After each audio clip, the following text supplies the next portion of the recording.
COVID-19 krisia hasi denetik, kolektibitateetako enpresa guztiei eskatu diegu negoziatzeko jesar gaitezen. Soldata bermatzeko. Sektoreko langile guztiei. Gaur-gaurkoz euren erantzuna izan da. Ez dutela negoziatu nahi.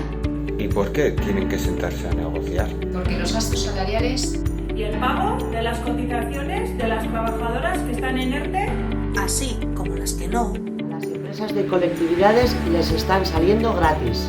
Kontratu partzialak eta soldata prekarioak dituen sektorea garelako. Porque somos nosotras, las mujeres, las que siempre tenemos que sufrir la precariedad. Porque todas nos merecemos las mismas condiciones. Igual trabajo, iguales condiciones. kolektibitateetako enpresa gehienak kontratu publikoak kudeatzen dituztelako. Langileen kontura irabazten. Bizitza erdigunean jartzea. ezinbestekoa delako. Gu ere eskola garelako. Hezkuntzan gure tokia exigitzen dugu. Por todo esto y más. Las trabajadoras y trabajadores de colectividades. argi eta garbi esaten dugu. Guk ez dugu krisia ordainduko. ez gaude krisi honen ondorioak jasatzeko prest. Aurrean izango gaituzue. Borroka egiteko prest.